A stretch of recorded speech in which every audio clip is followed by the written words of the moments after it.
Have you ever felt like the world forgot about you just because you no longer belonged anywhere? It's not because you're wrong. It's not because you're not enough. It's just no one sees you anymore. In a crowded city among people always in a rush, some seem to fade into shadows, quietly enduring with no one asking, no one reaching out. Some have lost a loved one. Some carry a child in the weight of exhaustion and loneliness.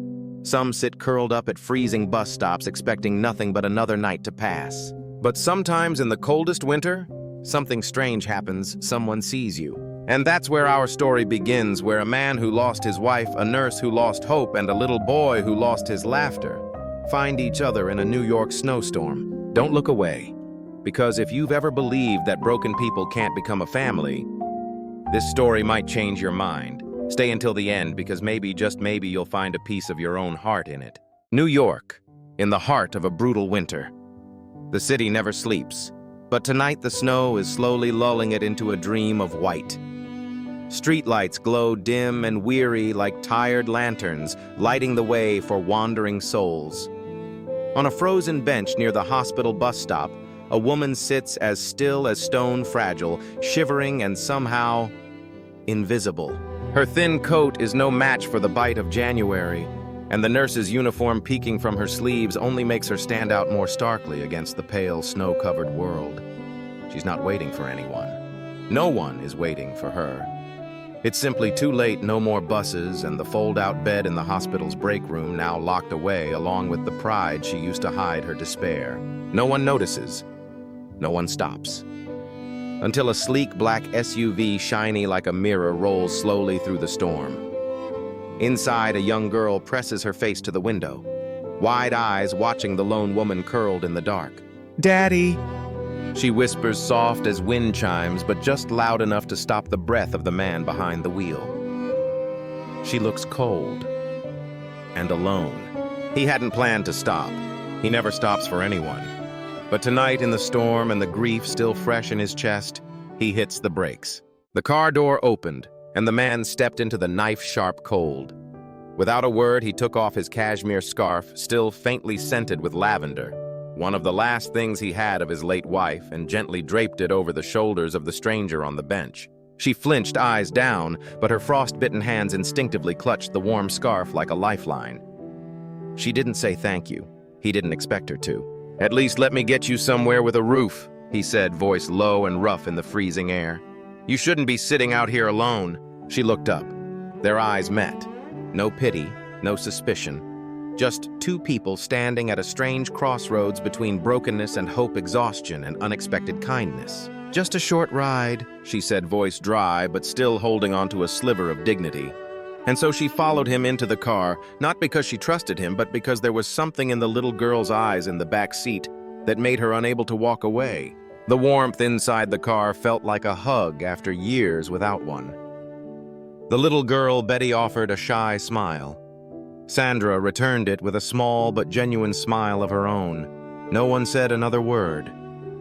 The engine purred softly. The windshield wipers moved in rhythm, like the heartbeat of someone slowly remembering what peace feels like. Then Betty pulled a pink hair tie from her wrist and held it out. Sandra hesitated, then took it. Her hands, so used to threading through the thinning hair of hospital patients, now gently touched the soft strands of a child's hair, tying them into a neat ponytail. In the front seat, Nathaniel watched in the rearview mirror. A small gesture. A big sign. Betty hadn't let anyone touch her hair since her mother died. He swallowed hard. "I was going to take you to a hotel," he said. "But if I'm right, you don't have anywhere to go." She said nothing. "You need a home." He paused, carefully choosing his words. "And I need someone who could be a mother to my daughter." Silence fell inside the car. Outside, the snow still came down in steady sheets. But inside, something had shifted. She didn't laugh. She didn't argue. She just looked at him for a long time, searching for anything false, anything dangerous, anything pitying. She found none of it, only something startlingly sincere. And then from the back seat, Betty's voice came soft as a whisper of wind. "Will you stay? Just to read me a story before bed?" Sandra looked at the girl, then at the man. The night deepened outside the windows. But inside, the scarf was still warm, and for the first time in years, she didn't feel like an outsider. "Okay," she murmured, "just for tonight." The mansion emerged like a sculpture of stone and glass in the midst of the falling snow. The gates opened silently. Sandra stepped inside, her breath dissolving into the warm air, warm but far from welcoming. The house was beautiful. Too beautiful, but cold. Far too cold for a place where a child lived. No pictures on the walls, no family portraits, no toys scattered around. The fridge looked untouched, spotless.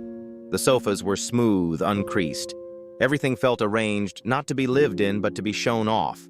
"This place feels sad," Sandra murmured, almost without realizing. Since she passed, Nathaniel said behind her, his voice deep like an echo off the walls themselves. She turned.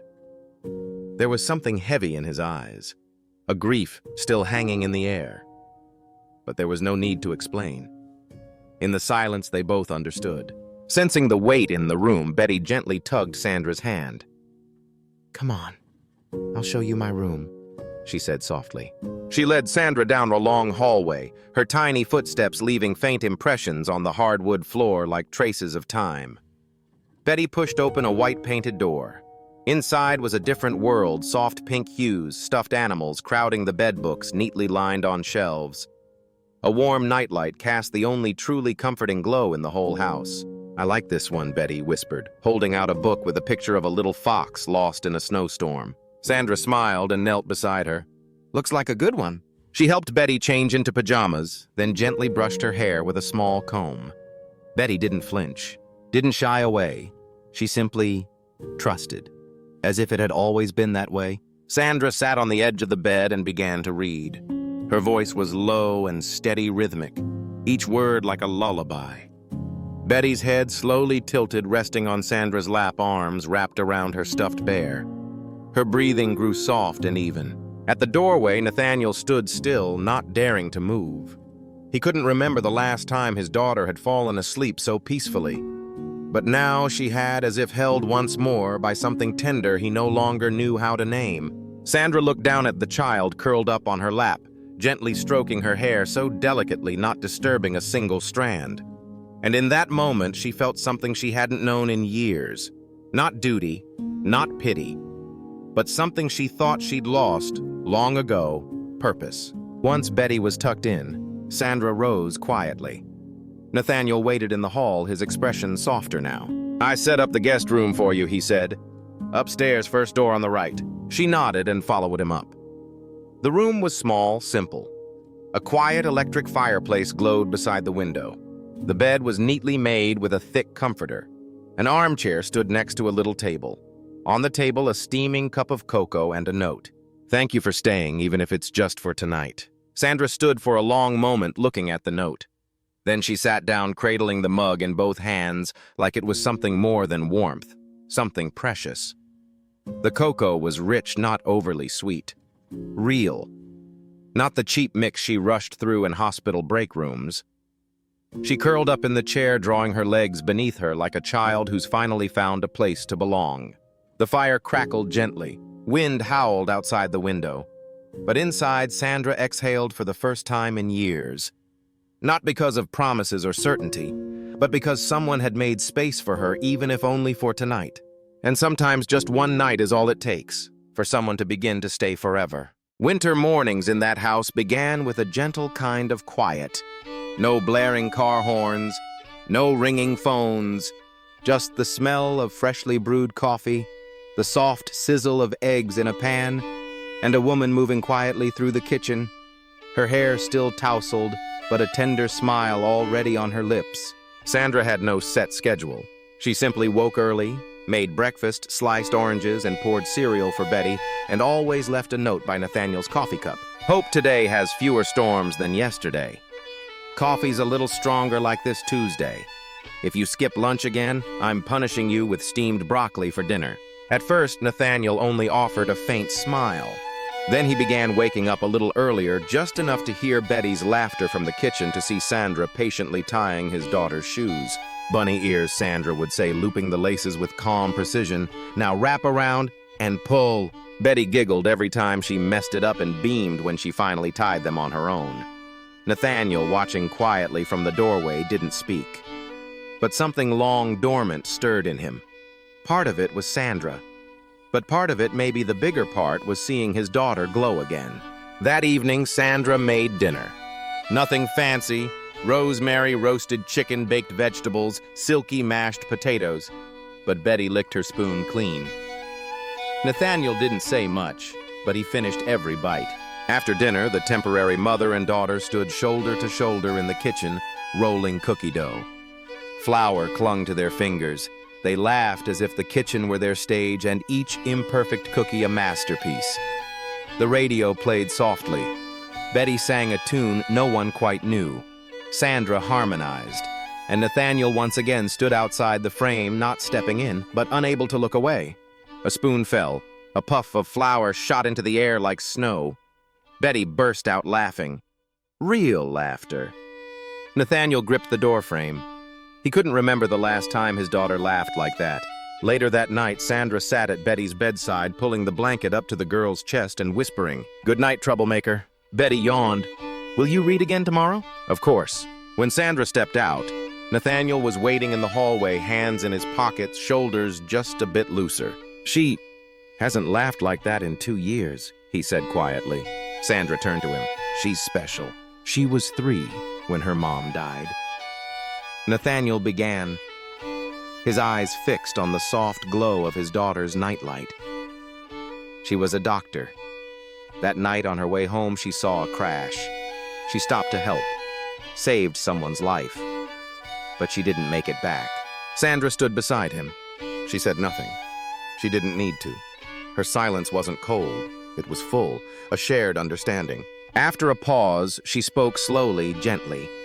"My mom was a nurse, had cancer. I dropped out of med school to take care of her. She used to say, if you can make someone breathe easier, then that day was worth living."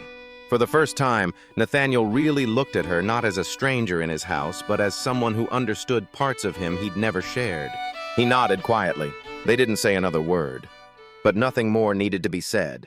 The next evening, after Sandra had tucked Betty in, she came downstairs and found the dining room bathed in soft, dimmed light. Tiny candles flickered on the table, casting gentle glows across 2 untouched glasses of wine. From the corner, a classic jazz record played quietly, smooth as an invitation. Nathaniel appeared from the kitchen, carrying a small plate of cheese and crackers. He wore no suit, no tie, just a man trying to open a door to his heart with the simplest of gestures. "I thought," he began softly, "maybe you needed a little space that was just for you." Sandra looked at the table, then at him. Not with surprise, but with something deeper. It was the first time she'd seen a man truly try to hear the exhaustion in someone else's eyes. "Thank you," she said, her voice as soft as rain after a storm. They sat together. No long stories, no awkward small talk, just the sound of crackling candles, the quiet scent of wine, and a silence that didn't feel lonely. That night there was no snow. But inside, the chill of the past began to melt slowly, moment by moment. In the middle of the night, Sandra woke. No noise, just a deep, instinctive knowing that something was wrong. She pulled on her robe and stepped softly into the hallway, sensing something cracking in the dark. A small sound, choked sobs, shivering breaths. She gently pushed open Betty's bedroom door. The nightlight spilled warm light across the walls, casting a fragile stillness, like a moment about to break. Betty sat upright in bed, clutching her stuffed bear, tears streaming down her cheeks. Her face streaked her eyes distant. Sandra didn't speak. She simply crossed the room, sat down, and opened her arms. The little girl launched into her like a wave, burying her face in Sandra's chest, as if it were the only safe harbor left in the world. "Don't leave me," Betty whispered. "Mommy, please don't go." Sandra froze. Each word hit like a gust of wind straight to her heart, tearing through every wall she'd built over the years. In that instant, everything fell.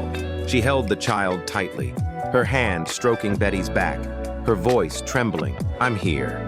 I'm not going anywhere. You're safe now." What she didn't know just beyond the door was that Nathaniel stood in the hallway. He heard every word. And more than that, he heard something else, the word his daughter had never called anyone else. "Mommy!" He didn't step inside. He didn't know how to process what had just cracked open in his chest. He simply stood there, frozen, overwhelmed, then turned away, his shoulders heavy as snowfall. The next morning, the house was quiet again. But this time, it was a hollow kind of quiet. Sandra still rose early, still made breakfast, but there was no handwritten note beside Nathaniel's coffee cup. He didn't come down to eat. Not that day, not in the days that followed. When they passed each other in the hallway, there was only a polite nod. No lingering eye contact, no kind questions. The space between them was no longer awkward, it was a wall. A wall Nathaniel had built out of fear. Sandra didn't need to guess. She knew. He had heard. He had heard the word mommy, the word that had warmed her heart, the word that had frozen his. Rumors spread like winter wind. It only took a few days after a photo of a stroll through Central Park featuring a blonde little girl and a well-known widower for Sandra to go from stranger to hallway gossip in the hospital. Who is she? Probably just a fling for the grieving CEO. From night shifts to penthouse sounds like Cinderella 2025 edition. Sandra ignored the whispers, but it was Nathaniel's silence that stung most. No defense, no denial, no acknowledgement at all, just nothing. She didn't need promises, but for once she wished someone would stand beside her. A week later came the company's lavish Christmas gala. Nathaniel asked her to come. "So people see we're not hiding anything," he said. Sandra agreed. Not because she needed to be seen, but because she was tired of hiding. She wore a simple navy dress, elegant, understated. Betty twirled in a white dress with a red bow, radiant like a tiny angel. When the three of them entered the grand hall, all eyes turned. Conversations halted, then resumed as if nothing had happened. Sandra kept her head high. But as they passed a group by the bar, a woman's voice sliced through the noise, quiet enough to avoid blame, loud enough to pierce clearly. "No pedigree, no prestigious degree. I guess making a child call you mommy is the fastest way to secure your seat at the table." Sandra didn't need to look to know who it was. But it wasn't the words that hit hardest. It was the man beside her. No reaction, no glance back, no cutting glare, no rebuttal. Nathaniel smiled, as usual, shook hands with a nearby investor. Smooth, polished, the reflex of a CEO, but also a quiet dismissal.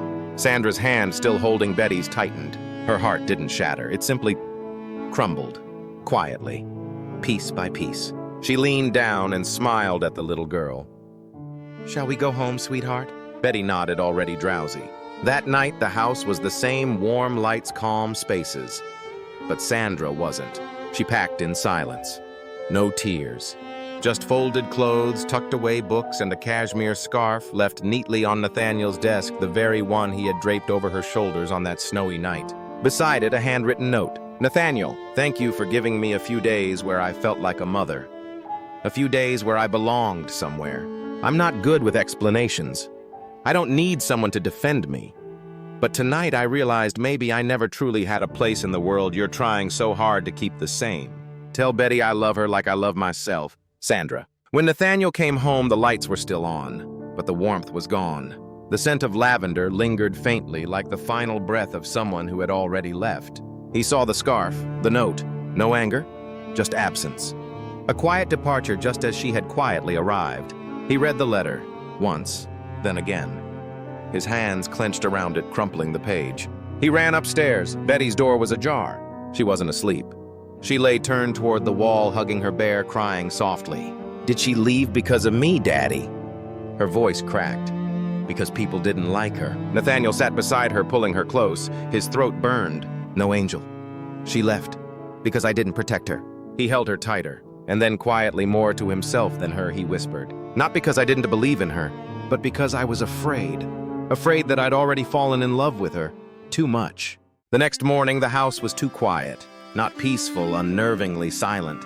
Nathaniel woke expecting small footsteps on the stairs or soft laughter from the kitchen. But there was nothing. Only wind outside his windows, and an eerie emptiness creeping into his chest. He stepped into the hallway. Sandra's door was wide open, bed neatly made, no trace left. That he had already known. But when he walked into Betty's room, his breath caught. The bed was empty. Blanket pushed aside. No slippers, no coat, no Betty. A monstrous silence rushed in, then shattered, replaced by a heartbeat pounding like a war drum. The front door stood ajar.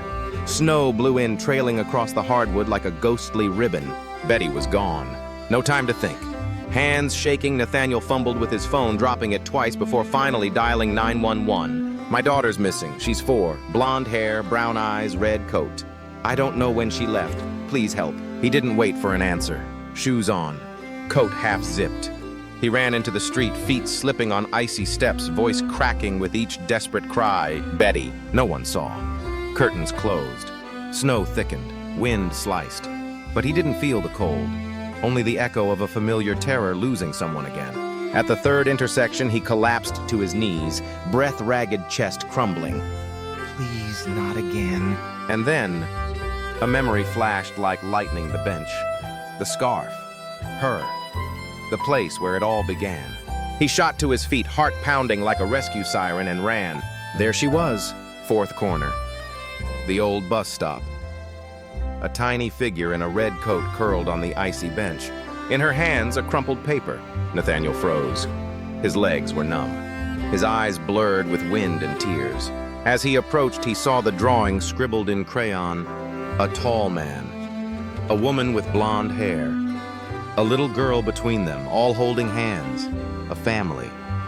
Betty looked up, windburn on her cheeks, tears frozen at the corners of her eyes. I wanted to find Mommy, Sandra, she whispered, voice as faint as breath. Nathaniel couldn't speak. He dropped to his knees in the snow, gathering her in his arms, holding her as if she might dissolve into the air. I'm sorry, he whispered, his voice breaking. It's my fault, not yours, not hers. And he knew if he didn't find Sandra now, he'd lose them both. A few blocks away, Sandra sat by a window in a modest room at a nursing home, a friend's place just for now. Outside, the sky was gray. She sipped tea, trying to calm the ache in her chest. Then she looked out, and her heart stopped. Across the street, on the old stone bench, Betty, shivering, clutching a wrinkled paper, eyes lost. So small the world tilted. Sandra dropped her teacup. No shoes, no coat fastened, she ran. Through snow, through wind. Her heartbeat was a war drum. Only one thought in her mind. That child needs me. Betty, she shouted. The little girl looked up. Her face lit like sunrise. She stood instantly. Sandra fell to her knees in the snow, arms wide. Betty ran, crashing into her arms, tight face buried in her neck, as if that alone could melt the world. I looked everywhere, Betty sobbed. I missed you, Mommy. Sandra couldn't stop the tears. She clutched the girl close. I'm here, she whispered into her hair. I'm not going anywhere. You're safe now. And then footsteps in the snow. Nathaniel. Wind lashed his face, but in his eyes, no more walls. No more hesitation. Only remorse and love. He approached slowly. He said nothing. He looked at them. Two souls who had cracked him open and pieced him back together. Then he knelt, not out of exhaustion, but because he had learned to surrender pride. I was wrong, his voice raw. I let fear speak for me. I thought I was protecting Betty. But really, I was pushing away the one thing we both needed most. From his coat pocket, he pulled a small box. Old. But inside, engraved anew. Second chances begin here. He didn't propose. He didn't promise. He just said, don't go again, not just for tonight, but for every day after. Sandra looked at him, then at Betty. She didn't answer. She didn't need to. She took his hand, placed it between hers and Betty's, and softly said, we're already home. Snow kept falling, but this time it didn't bury. It embraced. 1 year later, snow was still falling in New York. But this time it didn't carry loneliness. It carried peace. In the heart of a once-forgotten neighborhood, a new building now stood tall like a promise made real. The Carter Grace Community Medical Center. A place that began as an idea, now a symbol of something greater, second chances. Inside, the air buzzed with warmth. Hints of cinnamon and pine drifted in the air. Laughter echoed. Glasses clinked. Guests held mugs of hot apple cider, and nurses in white coats beamed with pride. At the front of the room stood a small wooden podium, and behind it, Betty, now 5 years old, hair tied with a red ribbon, a sheet of paper in hand, standing with the confidence of someone who had been seen. When I was little, I was quiet. Her voice rang out small but sure. Then Mommy found me, and now I'm big and strong. The room held its breath. Betty looked toward the front row. Sandra, now head nurse. Sandra Carter stood in her white coat, her name embroidered proudly. She smiled through tears. Betty turned back to the mic and read the last line. Mommy gave me my voice. Now she helps others find theirs. The room erupted. Applause shook the walls. Sandra laughed, crying freely. Nathaniel stood beside her, gently taking her hand. They didn't need to speak. Their presence was the answer. That night, the house wasn't bigger, but it was warmer, so much warmer. The Christmas tree glowed in the living room, lights of gold, silver, and red, shimmering like a galaxy drawn beneath their roof. Betty placed the final ornament on the top, a handmade star from school, crooked and glittering, utterly perfect. Sandra lounged in the armchair legs, tucked up, a mug of cocoa in hand, hair cascading over her shoulders. Nathaniel sat at her feet, leaning back against her knees. Betty nestled between them, giggling as she played with the hem of her mother's sweater. Outside, the snow still fell, but inside only golden light, and 3 hearts beating in sync. On the wall hung a watercolor painting. A tall man, a blonde woman, a little girl between them, all holding hands beneath falling snow. Beneath the picture, written in careful handwriting, "Home isn't a place, it's someone." Betty yawned, her head resting on her mother's shoulder. "Mommy," she mumbled sleepily. "We have everything now, don't we?" Sandra leaned down and kissed her forehead. "Yes, sweetheart," she whispered. "Everything we need is right here." Nathaniel looked up at her, eyes soft. "Home," he said, "is wherever you are." And as the snow kept falling soft as a lullaby, they stayed like that. No more words, just wholeness. Because in the end, hearts that had once been broken had found where to begin again.